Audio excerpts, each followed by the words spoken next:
Olá pessoal, meu nome é Adilson e nessa primeira parte eu vou explicar o que é otimização. Otimização no dia a dia a gente pode usar para problemas de engenharia, logística, transporte, usando a técnica de maximizar e minimizar uma função, achando a ótima solução, otimização, ótima solução, ou seja, a melhor solução seguindo critérios de desempenho previamente definido. Vou te dar um exemplo. Quando queremos calcular uma caixa para armazenar algum objeto, usando a menor área possível ou com maior economia de material. Então, nessa otimização, a gente pode usar para esse tipo no dia a dia. Só que hoje eu vou falar da otimização que determina valores extremos da função, ou seja, a maior ou menor valor que uma função assume. Para isso a gente encontra os pontos críticos de máximo, mínimo ou ponto de célula. Eu vou dar uma explicação mais ou menos rápida sobre o que é isso. O ponto mínimo é o ponto mais baixo do paraboloide, se a gente observar na figura. O ponto máximo é o ponto mais alto, é o ápice, a parte mais alta do paraboloide, a gente considera como ponto máximo. O ponto de célula, entre dois paraboloides ou entre duas parábolas, a gente tem um ponto central. E esse ponto central é o ponto de equilíbrio. E se você notar, até parece uma sela de cavalo. Só que numa função também a gente pode observar que tem funções que possuem vários máximos e mínimos, que a gente chama máximos e mínimos locais, porque na mesma função tem vários pontos de máximo e mínimo. E como que aí você me pergunta, ô Adilson, como que a gente acha os pontos críticos? Então a gente vai fazer o seguinte, para achar os pontos críticos é preciso calcular um determinante, o hessiano. Esse Hzinho aqui a gente vai chamar ele de hessiano, esse camaradinho aqui. E através dessas derivadas de segunda ordem, a gente acha ele para montar esse determinante, colocando na diagonal primária o fzinho de xx e o fzinho de yy. Na diagonal secundária, a gente vai colocar o fzinho de yx e o fzinho de xy. E lembrando que o determinante a gente calcula multiplicando a diagonal primária e subtraindo a multiplicação da diagonal secundária. Só que a gente tem umas observações. A gente tem que ter, para a gente calcular, para a gente poder saber qual que é o ponto máximo, mínimo de célula, a gente observa o resultado do hessiano. Se ele for maior que zero, a função admite máximo ou mínimo.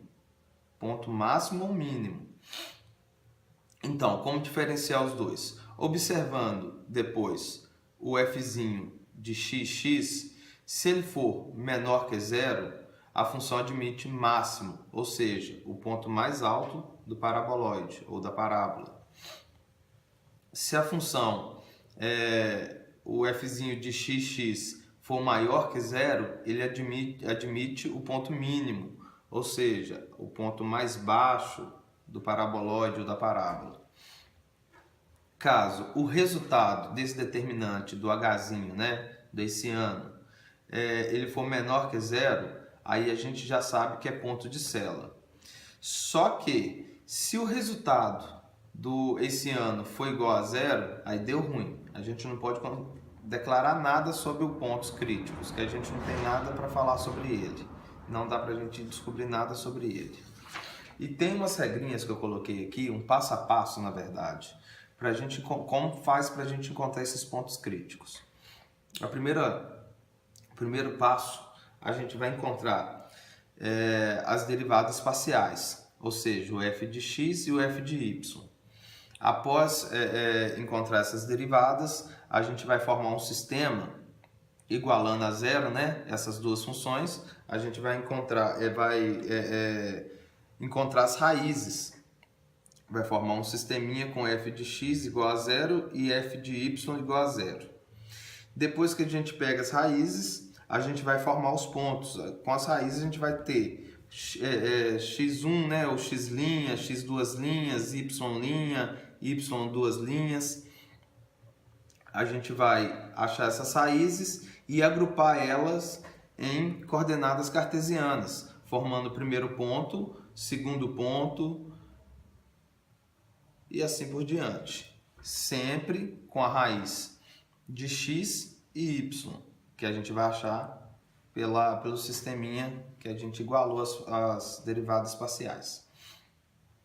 O quinto passo vai ser achar as derivadas de segunda ordem, ou seja, fzinho de xx, fzinho de xy, fzinho de yy e fzinho de yx. O sexto passo vai ser montar o camaradinha, o hessiano. A gente montando esse determinante, igual eu expliquei a ordem, e após montar o determinante, a gente vai substituir, pelo sétimo e último passo, a gente vai substituir o x e o y das derivadas no ponto e calcular o determinante. Ou seja, esses pontos que a gente achou aqui em cima, no quarto passo, a gente vai substituir ele em x e y na hora que montar o hessiano, o determinante. E com o resultado obtido do determinante, a gente vai poder classificar em máximo, mínimo ou ponto de cela. Então, agora eu vou fazer um segundo vídeo e vamos poder entender um pouco, através de um exercício, como que funciona, que vai ficar até mais fácil para a gente entender esse passo a passo.